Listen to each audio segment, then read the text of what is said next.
तो हेलो दोस्तों, हमारे YouTube channel Singh crore classes में आपका स्वागत है, अभिनंदन है। आज हम अपने चैप्टर का तीसरा भाग लेके आए हैं। हमारा चैप्टर जो चल रहा है वंशागत एवं विविधता के सिद्धांत, यानी principle of inheritance and variations. तो हमने पहले भाग में पढ़ा कि आनुवंशिकता क्या है, उसके किसके अंतर्गत हम उसका अध्ययन करते हैं। इसके बाद वेरिएशंस कैसे उत्पन्न होते हैं, वेरिएशंस के टाइप क्या है, इस सब के बारे में हमने पहले भाग में अध्ययन किया।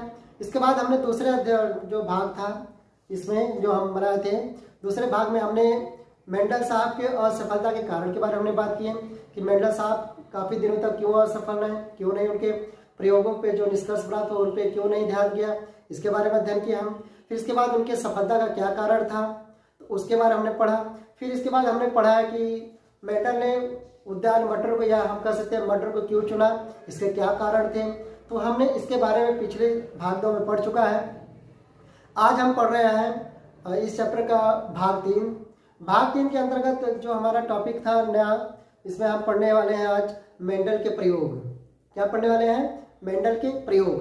तो मेंडल के प्रयोग से पहले कुछ हम उनके जो नियम के दौरान, मेंडल के नियम के दौरान कुछ ऐसे शब्दों या वर्डों का प्रयोग किया गया है जो थोड़ा समझना कठिन है। तो सबसे पहले हम उन शब्दों को समझते हैं कि जैसे हम सोचते हैं संकर क्या है, संकरण क्या है, एलील क्या है, ठीक है, युग्मनज क्या है, समयुग्मी क्या है। तो इस सब के बारे में हम पहले समझते हैं, क्योंकि उनकी शब्दावली है। जब तक ये हमको समझ नहीं आए तब तक उनके नियम हमें समझ में नहीं आएंगे। तो पहले हम इनके शब्दावली को देखते हैं, फिर हम इनके बारे में पढ़ेंगे। अगला जो नियम है इनका, एक संकर संकरण, फिर इसके बाद दूसरा नियम है द्विसंकर संकरण, फिर इसके बाद हम पढ़ेंगे मेंडल के वंशागत नियम, ठीक है। तो उसके अंतर्गत जिन वर्डों का प्रयोग किया गया, जिन शब्दों का अधिक प्रयोग किया गया है, हम उसके बारे में समझते हैं। तो आइए देखते हैं कौन कौन से शब्द है। ध्यान से देखिएगा आप लोग, क्योंकि इंपॉर्टेंट है, क्योंकि कभी कभी एक नंबर में क्वेश्चन पूछे जाते हैं। तो मेंडल के नियमों में प्रयुक्त शब्दावली, तो जो मेंडल ने जो नियम प्रयोग किए थे, जो नियम था उनका, उनके नियमों में जो प्रयोग किए गए थे, जो शब्दावली था, उसके बारे में हम लोग देखते हैं। तो शब्दावली जो निम्नवत है, पहला है संकर, यानी कि हाइब्रिड, ठीक है। संकर किसे कहते हैं या हाइब्रिड किसे कहते हैं? इसमें देखिए, जब विपरीत लक्षणों वाले शुद्ध जनकों के बीच संकरण कराया जाता है तो उनसे प्राप्त संतानों को हम संकर कहते हैं। यानी कि इनमें कह रहा है कि जब विपरीत लक्षणों वाले जनकों के बीच संकरण कराया जाता है, ठीक है, हाइब्रिडाइजेशन, यानी कि जब दो अलग अलग लक्षणों वाले जनकों के बीच जब हम एक निषेचन कराते हैं, संकरण कराते हैं, तो उससे जो संतानें जो प्राप्त होती है, जो यौवन पीढ़ी, जो हमें संतान मिलती है, उसे हम क्या कहते हैं? संकर कहते हैं। जैसे हम बात करते हैं कि इन्होंने एक लंबा पौधा ले लिया, लंबा पौधा, ठीक, और दूसरा इन्होंने कौन सा ले लिया? बौना पौधा ले लिया, ठीक। तो एक लंबा पौधा है, एक बौना, एक जोड़ी है। इसे हम क्या करें? जब विपरीत लक्षणों वाले या तुलनात्मक लक्षण वाले शुद्ध जनकों के बीच, तो लंबा क्या शुद्ध जनक है, बौना भी क्या है? शुद्ध जनक है। जब हम इनके बीच संकरण है, जिनका जो इसमें हम कैपिटल टी, इसे हम स्मॉल टी से हम लिख सकते हैं। तो जब हम इनके बीच जब संकरण कराया जाता है, तो जो यौवन पीढ़ी में जो संतान प्राप्त होती है, यानी कि जो इनके द्वारा जो संतानें उत्पन्न होती है, प्राप्त होती है, उसे हम क्या कहते हैं? क्योंकि इसमें दोनों के लक्षण होते हैं, कैपिटल टी और स्मॉल टी, तो ऐसे पौधों को हम क्या कहते हैं? संकर पौधा कहते हैं, या संकर संतान कहते हैं। क्या कहते हैं हम? संकर संतान कहते हैं। तथा यह प्रक्रिया हाइब्रिडाइजेशन यानी संकरण कहलाता है। यानी कि लंबा पौधा और बौना पौधों के बीच जो निषेचन करवाया जा रहा है, जो मिलाया जा रहा है इन दोनों के बीच, तो यह प्रक्रिया क्या कहलाती है? संकरण कहलाती है, यानी कि हाइब्रिडाइजेशन कहलाती है। बात समझ में आ गई? यानी कि हम कह सकते हैं कि जब दो विपरीत लक्षणों वाले जनकों के बीच संकरण, यानी दो विपरीत, यानी लंबा पौधा एक बौना पौधा है, तो ये विपरीत लक्षण, लंबा पौधा है, एक विपरीत ही अलग है, तो दोनों के बीच जब संकरण करते हैं, जब दोनों को हम मिलाते हैं, इनके कारकों को जब हम मिलाते हैं जीन को, तो इनसे जो संतान प्राप्त होती है, उसे हम संतान को हम क्या कहते हैं? संकर, यानी कि हाइब्रिड कहते हैं, संकर संतान कहते हैं, यानी संकर पौधे कहते हैं, ठीक। और ये प्रक्रिया जो मिलाने की जो प्रक्रिया, लंबा पौधा और बड़ा, ये दोनों क्या है? जनक है ना, ये भी जनक है और ये भी जनक है। तो इन दोनों के बीच जब संकरण होता है, यानी कि हम एक को नर मान लेते हैं, एक को मादा मान लेते हैं, तो जब इनके बीच जो संकरण होता है, एक कराने की जो प्रक्रिया होती है संकरण कराने की, उसे हम क्या कहते हैं? संकरण कहते हैं। क्या कहते हैं? संकरण करते हैं, यानी कि इसे हम हाइब्रिडाइजेशन कहते हैं। तो इनके द्वारा जो संतान प्राप्त होता है उसे हम क्या कहते हैं, संकर संतान कहते हैं, यानी संकर पौधे कहते हैं। ठीक, इसके बाद इन्होंने प्रयोग किया था एलिलिया एलिलोमार्क। क्या प्रयोग किया था इन्होंने, एलिलिया एलिलोमार्क। तो हम इसमें देखते हैं, एक ही गुण के विभिन्न लक्षणों को प्रकट करने वाले कारकों को एक दूसरे का एलील या एलिलोमार्क कहते हैं। ठीक, कह रहा है कि एक ही गुण के विभिन्न लक्षणों को प्रकट करने वाले, ठीक, एक ही गुण के विभिन्न लक्षणों को प्रकट करने वाले गुणों को हम क्या कहते हैं, लक्षणों को हम क्या एक दूसरे का एलील कहते हैं। जैसे अगर मान लीजिए हम पुष्प लेते हैं, तो पुष्प में अगर एक हम पुष्पों का रंग में ले लेते हैं, तो एक लाल पुष्प एक सफेद पुष्प एक दूसरे क्या हो गए, एलील हो गए। जैसे हम इनके लंबाई पे ले रहे हैं, तो ये लंबा पौधा और ये बौना पौधा, तो ये एक दूसरे क्या हो गए, एलील हो गए। एक दूसरे क्या कहलाएंगे हम, एलील कहलाएंगे। तो ऐसे पौधों को हम क्या कहते हैं, ठीक, एलील या क्या कहलाते हैं, एलिलोमार्क कहलाते हैं। एक बार और, एक ही गुण के विभिन्न लक्षणों को प्रकट करने वाले कारकों को एक दूसरे का एलील कहते हैं। हमने कहा कि एक दूसरे का एलील मतलब जब हम एक ही गुण के रखने वाले, तो एक नर पौधा ले लें, एक मादा, तो नर क्या है, लंबा है, और ये क्या है, बौना, लंबापन और बौनापन एक दूसरे क्या होते हैं, ये एलील कहलाते हैं। दूसरा बात करते हैं हम, जैसे तो दूसरा बात करते हैं हम, इसमें क्या कहते हैं, एक अगर हम फूलों का रंग लेते हैं, फूलों का रंग अगर लेते हैं इसमें, तो हम देखते हैं एक लाल पुष्प एक सफेद पुष्प एक दूसरे क्या होते हैं, एलील होते हैं। ठीक, तो यह क्या कहलाता है, एलिलोमार्क कहते हैं। इसके बाद तीसरा है इसमें प्रभावी व अप्रभावी लक्षण। ठीक, प्रभावी व अप्रभावी लक्षण। तो प्रभावी व अप्रभावी देखते हैं हम कि जब विपरीत लक्षणों वाले शुद्ध जनकों के बीच संकरण कराया जाता है, तो F1 पीढ़ी में, यानी प्रथम संतान पीढ़ी, जो इनसे जो संतान प्राप्त होती है, जो लक्षण प्रकट होता है उसे हम क्या कहते हैं, प्रभावी लक्षण कहते हैं। जो लक्षण प्रकट होता है उसे हम क्या कहते हैं, प्रभावी लक्षण कहते हैं। तथा जो छिपा रह जाता है उसे हम क्या कहते हैं, अप्रभावी लक्षण कहते हैं। यानी कह रहा है कि जब विपरीत लक्षण वाले, हमने कहा एक लंबा पौधा एक बौना पौधे के बीच जब संकरण कराया जाता है, तो जो F1 पीढ़ी यानी जो प्रथम संतानी पीढ़ी, जो इन जनकों की जो पहली जो संतान उत्पन्न होती है, उसे हम क्या कहते हैं, जो लक्षण प्रकट होता है। यानी कि हमने लंबा पौधा और बौना पौधा भी संकरण कराया, तो इसमें जो पौधे जो संपन्न होती है, यहाँ पे क्या कौन सा पौधा आएगा, संकर लंबा पौधा प्राप्त होता है। ठीक, तो लंबा क्या होता है, संकर लंबा पौधा प्राप्त होता है। ठीक, तो लंबा क्या होता है, जो दिखाई दे रहा है, जो पौधा का लक्षण दिखाई दे रहा है, यानी कि लंबापन दिखाई दे रहा है, तो उसे हम क्या कहेंगे, प्रभावी लक्षण कहेंगे। और जो छिपा रह जाता है, जो छिपा रह जाता है उसे हम अप्रभावी लक्षण कहते हैं। छिपा रह जाता है उसे हम अप्रभावी लक्षण कहते हैं। ठीक, जो लक्षण प्रकट होते हैं उसे हम क्या कहते हैं, प्रभावी लक्षण कहते हैं, और जो छिपा रहता है उसे हम अप्रभावी लक्षण कहते हैं। अब देखते हैं हम एक संकर संकरण। इसमें देखते हैं कि जब तुलनात्मक लक्षणों वाले शुद्ध जनकों के बीच कराया गया संकरण एक संकर संकरण कहलाता है। क्या कहलाता है, जब तुलनात्मक लक्षणों वाले शुद्ध जनकों के बीच कराया गया संकरण यानी हाइब्रिडाइजेशन एक संकर संकरण या एक गुण संकरण कहलाता है। तो यहाँ पे तुलनात्मक लक्षणों वाले हम के बीच में संकरण कराया, तो जैसे हमने कहा, एक हमने लंबा पौधा ले लिया, एक कैसा पौधा ले लिया, लंबा ले लिया, और दूसरा हमने कैसा ले लिया, बौना पौधा ले लिया। तो इनके बीच जब संकरण कराते हैं एक जोड़ी, यानी यह एक लंबा एक बौना है, तो विपरीत है, विपरीत लक्षण यानी तुलनात्मक लक्षण नहीं, विपरीत लक्षण वाले जब शुद्ध जनकों के बीच जब संकरण कराया जाता है, तो इसे हम क्या कहते हैं, एक संकर संकरण कहते हैं। ठीक, या एक गुण संकरण कहलाता है। दूसरा है द्विसंकर संकरण।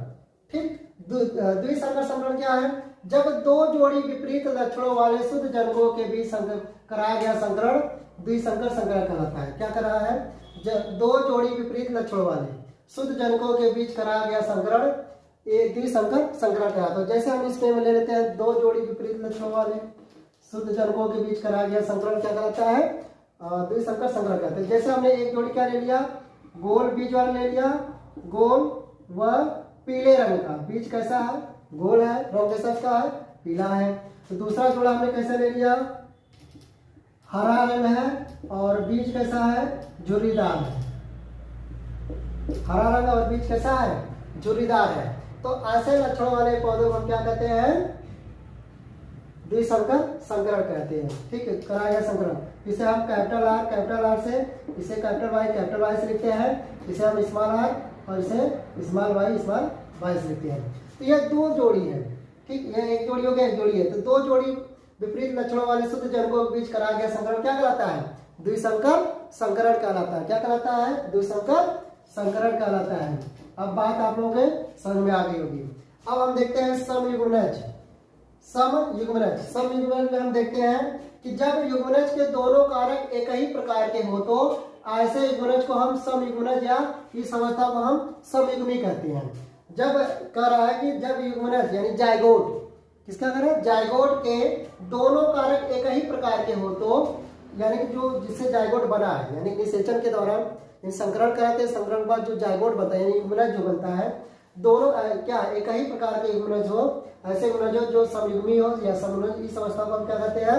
समयुग्मी कहते हैं। जैसे हमने कहा कि दोनों कारक क्या है? Capital T. तो इनके बीच में जो संकरण कराया गया, तो इनके बीच जो जाइगोट बनेगा क्या होगा? कैपिटल टी ही होगा। तो इसे हम क्या कहते हैं? समयुग्मनजी कहते हैं। यानी इसके दोनों कारक, यानी लंबा पौधा ये, लंबा पौधा ये, यानी कि नर भी लंबा होगा और मादा भी लंबा है। तो इनके बीच में जो संकरण कराया गया, जो जाइगोट बना, तो ये क्या है? एक ही प्रकार के कारक है, दोनों क्या है? एक ही प्रकार के कारक, इसे हम क्या कहते हैं? समयुग्मनजी कहते हैं। दूसरी बात कर रहे हैं विषम युग्मनज, यानी कि जब युग्मनज के दोनों कारक अलग अलग प्रकार के हो। किसके हो? जब युग्मनज के दोनों कारक अलग अलग प्रकार के हो तो ऐसे युग्मनज को हम विषम युग्मनज, यानी इस अवस्था को हम विषम युग्मी कहते हैं। अब यहाँ पे कह रहा है कि दोनों कारक को क्या हो? एक दूसरे के विपरीत हो, अलग अलग प्रकार के हो। तो यहाँ पे हम एक लंबा पौधा ले लिए और दूसरा हम कैसा ले लिए? बौना पौधा। तो यहाँ कैपिटल टी, यहाँ स्मॉल टी। ये कैपिटल टी हो गया, ये स्मॉल टी। दोनों अलग अलग कारक है, दोनों क्या है? अलग अलग कारक है। तो इसे हम ऐसे युग्मनज को हम क्या कहते हैं? विषम युग्मनज कहते हैं। ठीक, इस अवस्था को हम विषम युग्मी कहते हैं। इस अवस्था को हम क्या कहते हैं? विषम युग्मी कहते हैं। ठीक, अब हम देखते हैं फिनोटाइप व जीनोटाइप। ठीक, फिनोटाइप यानी वे लक्षण जो प्रत्यक्ष रूप से दिखाई देते हैं उसे हम क्या कहते हैं? फिनोटाइप कहते हैं। तथा जो कोशिकाओं के आनुवंशिक संगठन के रूप में उपस्थित होते हैं उसे हम क्या कहते हैं? जीनोटाइप कहते हैं। यानी कि भाई की जो लक्षण, यानी हमने क्या कर लिया? एक लंबा पौधा लिया, एक बौना पौधा लिया, तो इनके बीच में जो संकरण कराया गया, तो F1 पीढ़ी में क्या होते हैं? सभी क्या होते हैं? F1 पीढ़ी में सभी संकर लंबा पौधा प्राप्त होते हैं। F1 पीढ़ी में क्या होते हैं? सभी संकर लंबा पौधे प्राप्त होते हैं। तो ये क्या कर, जो दिखाई दे रहा है लंबा पौधा हमको दिखाई दे रहा है, तो वह उसका क्या है? फिनोटाइप। उसका क्या है? फिनोटाइप, यानी जो प्रत्यक्ष रूप से हमें दिखाई दे रहा है। दूसरा, तथा जो कोशिकाओं के आनुवंशिक संगठन के रूप में उपस्थित होते हैं उसे हम जीनोटाइप कहते हैं। यानी इसमें जो स्मॉल टी होता है, जो बौने पौधा जो जीन होता है, जो कारक होता है, वह अनुपस्थित होता है। मतलब अनुपस्थित मतलब वो दिखाई नहीं देता है, वह उपस्थित होता है लेकिन दिखाई नहीं देता, यानी जो छुपा हुआ कारक होता है जो दिखाई नहीं देता उसे हम जीनोटाइप कहते हैं। तो जैसे हम मान लीजिए F1 पीढ़ी में जो संतान प्राप्त होती है, F1 पीढ़ी में क्या होता है? कैपिटल टी और स्मॉल टी प्राप्त होता है। तो जब इनके बीच में हम स्वपरागण कराते हैं तो F1 पीढ़ी में जो ये लक्षण होते हैं 3:1 के अनुपात में फिनोटाइप प्राप्त होते हैं। फिनोटाइप क्या होते हैं? 3:1, यानी 3 लंबे पौधे, एक बौना पौधा प्राप्त होता है। तो इसे हम क्या कहते हैं? फिनोटाइप कहते हैं। ठीक, लेकिन अगर हम एक कोशिका के आनुवंशिक संगठन के रूप में अगर उपस्थित हो तो उसका हम जीनोटाइप जब देखते हैं तो यहाँ पे देखेंगे, जो हम संग्रह कराएंगे तो capital T small T, capital T small T, capital T small T और स्मॉल टी। यानी कि एक जो होता है शुद्ध लंबा होगा, दूसरा जो होगा शुद्ध बौना होगा, और तो दो जो होंगे यानी कि 25% यानी 25% शुद्ध लंबा होगा, 25% शुद्ध बौना होगा, और जो 50% जो पौधे होंगे वह संकर पौधे प्राप्त होंगे। यानी कि अनुपात होगा क्या कहते हैं? अनुपात 1:2:1। तो यह अनुपात क्या कहलाता है? जीनोटाइप कहलाता है। क्या कहलाता है? जीनोटाइप कहलाता है। लेकिन अगर हम देखें बाहर से लक्षण देखेंगे, वह लक्षण तो 3 हमको लंबा दिखाई देगा, एक तो क्या दिखाई देगा? हमें बौना दिखाई देगा। तो यह अनुपात क्या कहलाएगा? 3:1, यानी 3 लंबा।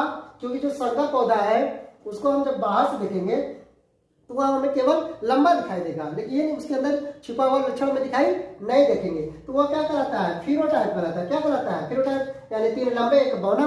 लेकिन अगर हम इसका जीनोटाइप देखेंगे, जीनी संरचना देखेंगे, आनुवंशिक संगठन देखेंगे, तो इसका जो एक शुद्ध लंबा होगा, दूसरा तो एक यानी 25% शुद्ध लंबा होगा, 25% शुद्ध बौना होगा, लेकिन जो 50% जो पौधे होंगे वो संकर होंगे। कैसे होंगे? संकर, मतलब इनमें दोनों के जीन उपस्थित होंगे। तो जब दोनों के जीन होंगे तो ये क्या कैसा कराएगा? संकर। तो ये जो लक्षण होते हैं इसे हम क्या कहते हैं? जीनोटाइप कहते हैं। इसे हम क्या कहते हैं? जीनोटाइप कहते हैं। ठीक, इसके बाद हम देखेंगे मेंडल के प्रयोग। ठीक, अगला हमारा टॉपिक होगा मेंडल के प्रयोग। तो मेंडल के प्रयोग में हम देखते हैं कौन कौन से मेंडल के प्रयोग हैं। तो मेंडल के प्रयोग यानी मेंडल ने अपने मटर के पौधों पर एक संकर संकरण तथा फिर द्विसंकर संकरण प्रयोग किए जो निम्नवत है। एक संकर संकरण तथा फिर द्विसंकर संकरण प्रयोग किए जो निम्नवत है। ठीक, तो हम इस टॉपिक को, हम मेंडल के प्रयोग को हम कल लेकर आएंगे। तब तक के लिए आपका बहुत बहुत, अगर ये हमारी वीडियो आप लोगों को अच्छी लगी, पसंद आई, तो इसे आप लोग ज़्यादा हमारे वीडियो को लाइक करिए, सब्सक्राइब करिए और शेयर करिएगा। और हाँ, साथ में ये जो नोट्स है ये आपके लिए बहुत ही फायदेमंद होगा। इसको आप नोट्स का स्क्रीनशॉट ले लीजिएगा और इसको नोट्स बना लीजिए। ये आपके लिए बहुत फायदेमंद होगा एग्जाम की तैयारी के लिए, प्रिपेयरिंग के लिए। तो अगर आपको मेरी वीडियो पसंद आए तो आप लोग इसका सब्सक्राइब करिएगा, शेयर करिएगा और लाइक जरूर करिएगा। तो यह हम कल फिर अपनी वीडियो लेकर आएंगे फिर कल। तो अब देखते हैं हम अगला क्वेश्चन हमारा। अब हमारा अगला टॉपिक है कि मेंडल के प्रयोग, यानी एक्सपेरिमेंट्स ऑफ मेंडल। तो अभी तक हमने पीछे पढ़ा, ठीक, जो मेंडल ने अपने नियम में जो शब्दावली प्रयोग किए थे उसके बारे में हमने पढ़ा। अब हम पढ़ेंगे मेंडल के प्रयोग।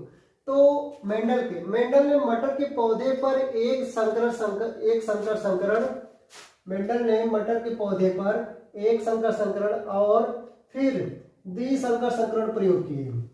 कौन कौन से प्रयोग किए? पहले मेंडल ने मटर के पौधे पर एक संकर संकरण यानी मोनोहाइब्रिड क्रॉस, फिर डाइहाइब्रिड क्रॉस। ठीक, इसके बाद द्विसंकर संकरण प्रयोग किए जो निम्नवत है। पहला हम पढ़ेंगे मेंडल का एक संकर संकरण प्रयोग, यानी मेंडल्स मोनोहाइब्रिड क्रॉस एक्सपेरिमेंट्स। पहला हमारा जो टॉपिक है मेंडल का प्रयोग, जो पहला प्रयोग है इसमें हम पढ़ेंगे मेंडल का एक संकर संकरण प्रयोग, यानी कि इसे मेंडल्स मोनोहाइब्रिड क्रॉस एक्सपेरिमेंट्स।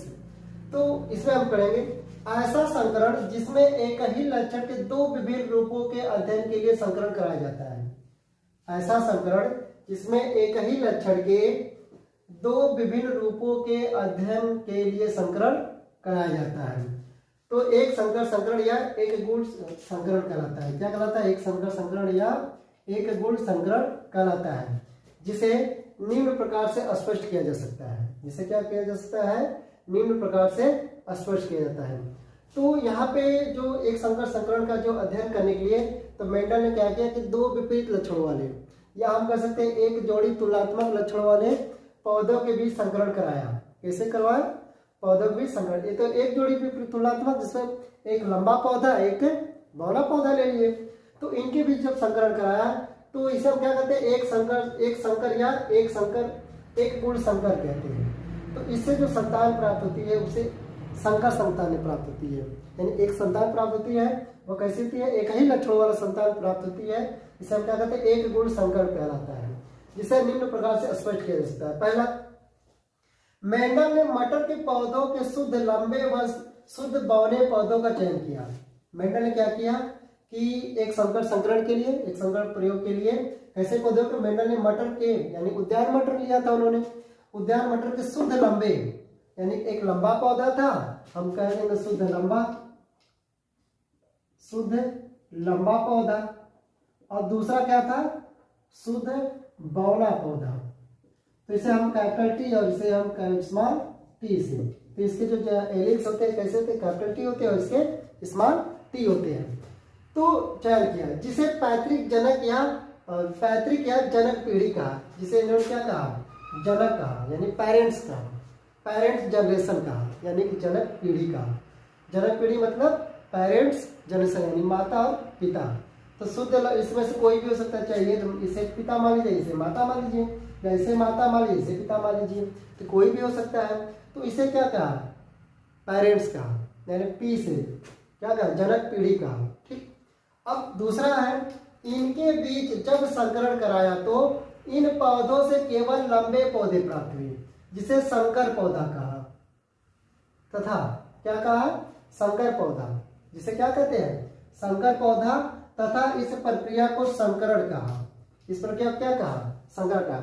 यानी कि जब हम यहाँ शुद्ध लंबे पौधे और शुद्ध बौने पौधे भी संकरण कराया जाता है तो इसमें से कोई एक ही आता है, तो कैपिटल टी और स्मॉल टी, यानी इसमें दोनों लक्षण उपस्थित होते हैं। तो जो अभी हम यहाँ पे जो हम पढ़ेंगे प्रभाविता के नियम, तो प्रभाविता में हमने कहा कि जो लक्षण प्रभावित, पीछे हम पढ़ाए ना शब्दावली, तो जो लक्षण प्रभावित होते हैं वो दिखाई देते हैं, जो अप्रभावित होते हैं वो छिप जाते हैं। तो यहाँ तो कैपिटल टी और स्मॉल टी, तो यहाँ पे कैपिटल टी क्या होता है, स्मॉल टी पर प्रभावी होगा। ठीक, यानी कि जो लंबापन का जो जीन होगा, कारक होगा, वह बौने पौधे पर जीन के यानी कारकों पर क्या होगा, प्रभावी होगा। इसलिए जो पौधा होगा वो कैसा होगा, संकर लंबा पौधा होगा। कैसा पौधा होगा, संकर लंबा पौधा होगा। तो इसके द्वारा जो F1 पीढ़ी, F1 पीढ़ी का मतलब था प्रथम संतानी पीढ़ी, फर्स्ट जनरेशन।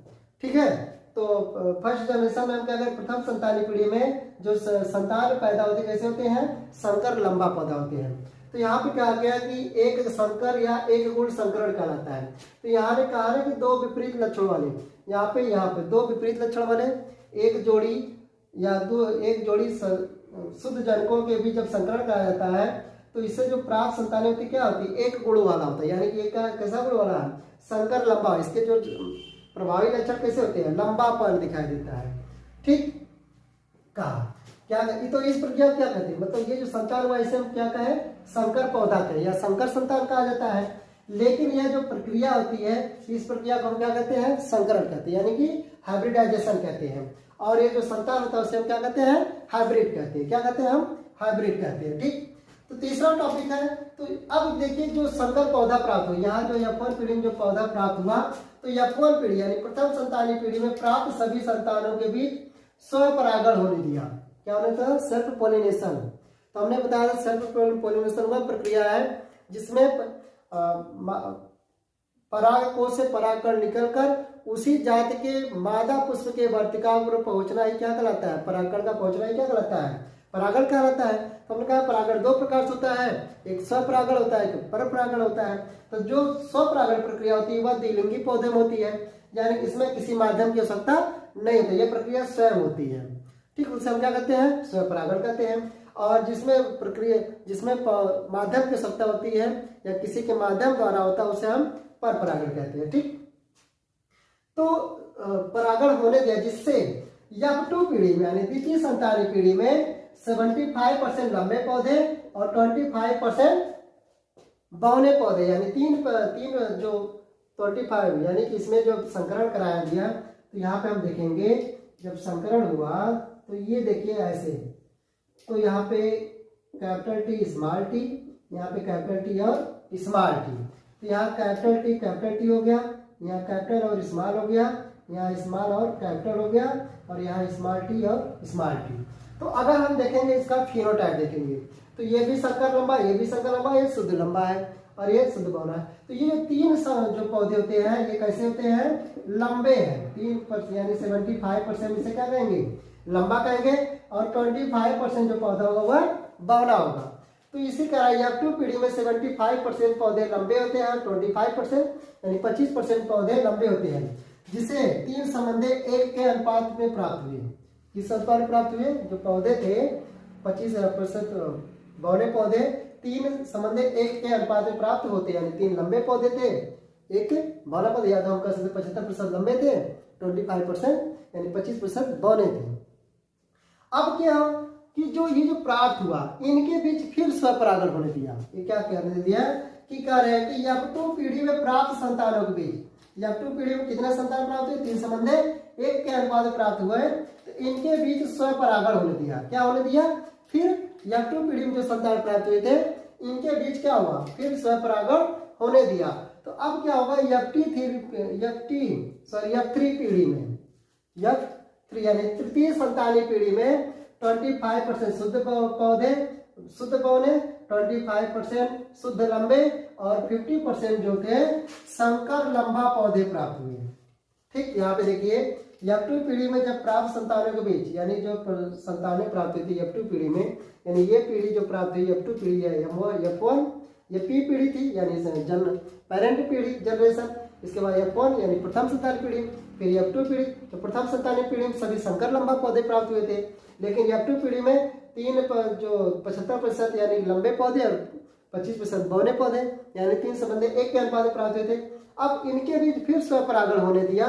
तो जब स्वपरागण होने दिया तो इसमें देखा जो F2 पीढ़ी में जो बौना पौधा था, जो शुद्ध बौना था, उसके द्वारा शुद्ध बौने पौधा प्राप्त हुआ। जो लंबा पौधा था, शुद्ध लंबा पौधा था, उसके द्वारा फिर शुद्ध लंबा प्राप्त हुआ। लेकिन जो 50% जो संकर पौधे थे, इनसे अनुपात प्राप्त हुआ कि इसमें से 1% यानी 25% फिर शुद्ध लंबा हुआ, 25% संकर हुए, फिर 1% यानी 25% क्या हो गए, यानी 25% शुद्ध बौना, फिर 50% शुद्ध संकर और 25% शुद्ध लंबा पौधा। यानी कि ये जो अनुपात किसमें प्राप्त हुआ, 1 संबंधी 2 संबंधी 1 के अनुपात में प्राप्त हुए। जो पौधे प्राप्त, जो संतान प्राप्त हुए, किस अनुपात में प्राप्त होते हैं, 1 संबंधी 2 संबंधी 1 के अनुपात में प्राप्त होते हैं। ठीक, तो ये हो गया मेंडल का एक संकर संकरण का प्रयोग। तो हमने बताया कि इसमें जो होता है कि मेंडल ने 2 विपरीत लक्षणों वाले, तुलनात्मक लक्षणों वाले पौधों के बीच क्या करा, संकरण करा। तो इसमें जब संकरण कराया तो जो पौधे प्राप्त होते हैं, जो संतान प्राप्त होती है, उसे हम संकर पौधे कहते हैं, हाइब्रिड कहते हैं। और ये जो प्रक्रिया होती है उसे हम हाइब्रिडाइजेशन यानी संकरण कहते हैं। तो इसकी प्रक्रिया में कुछ जिसे निम्न प्रकार से हम स्पष्ट कर सकते हैं। तो इसे हमने कहा जब मेंडल ने शुद्ध लंबे और शुद्ध बौने के बीच यानी कि प्रथम जनरेशन यानी जनक के बीच जब क्या कराया, संकरण कराया, यानी कि हम इसे शुद्ध लंबा पौधा, शुद्ध बौना पौधा, दोनों एक दूसरे क्या होते हैं, विपरीत होते हैं, यानी कि तुलनात्मक लक्षण वाले हैं। तो इन लक्षणों को हम माता पिता कहते हैं। इसे क्या कहते हैं, जनक कहेंगे, यानी इसे हम पी से, इसे हम किससे प्रदर्शित करेंगे, पी मतलब पेरेंट से। तो जब इनके बीच जो संकरण होता है तो F1 पीढ़ी में सभी संकर लंबा पौधा प्राप्त है, यानी एक ही प्रकार के सभी पौधे प्राप्त है, जिसे हम संकर लंबा पौधा कहते हैं। इसके बाद जब F1 पीढ़ी में जो संतानें प्राप्त हुई, इनके बीच फिर स्वपरागण कराने दिया। F1 पीढ़ी में प्राप्त संतानों के बीच स्वपरागण होने पर F2 पीढ़ी में 75% पौधे जो थे लंबे थे और 25% पौधे जो थे लंबे थे, बौने थे। तो 75% लंबे और 25% बौने पौधे थे, जिसका अनुपात क्या था, 3 संबंधी 1 के अनुपात में प्राप्त हुई। अब ये जो 3 संबंधी 1 के अनुपात में जो पौधे प्राप्त होते हैं, यानी F2 पीढ़ी में जो प्राप्त होते हैं, इनके बीच फिर स्वपरागण होने दिया। और जब स्वपरागण होने दिया तो जिसमें F3 पीढ़ी में ये संतान यानी कि शुद्ध बौने पौधे से शुद्ध बौना पौधा प्राप्त हुआ, लंबे शुद्ध पौधे से शुद्ध लंबा पौधा प्राप्त हुआ। और जो 50% जो थे, यानी कि जो ये थे मतलब जो संकर पौधा थे, उनके द्वारा फिर वही 1 संबंधी 2 संबंधी 1 के अनुपात में पौधे प्राप्त होते हैं, जिससे हम संकर लंबा पौधा यानी इसमें जो होता है टोटल 1 संबंधी 2 संबंधी 1 के अनुपात में प्राप्त होते हैं। तो ये हो गए एक संकर संकरण का प्रयोग, मेंडल के प्रथम प्रयोग। ठीक, इसके बाद इसमें एक है व्युत्क्रम संकरण। एक टॉपिक इसमें है व्युत्क्रम संकरण। व्युत्क्रम मतलब हम किसी के द्वारा भी संकरण हम करा सकते हैं। तो इसे हम बोलते हैं रेसिप्रोकल क्रॉस। तो रेसिप्रोकल क्रॉस में कैसे होता है कि जैसे मान लीजिए कि इसमें मेंडल साहब ने क्या किया कि एक बार, इसमें हम देखेंगे, इसमें इन्होंने क्या करा है,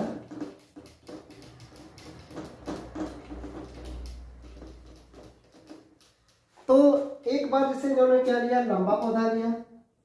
अब जैसे लंबा पौधा जब लिए, लंबा पौधा, और एक कौन लिया, बौना पौधा। तो व्युत्क्रम संकरण का मतलब होता है कि एक बार लंबा पौधा कैसा लिए, मादा लंबा लिए, और एक क्या लिए, नर लंबा लिए। फिर दोबारा करवाया तो जो लंबा पौधा था अब क्या लिए, नर लिए, नर का यानी पुरुष का लंबा पौधा यानी, ठीक।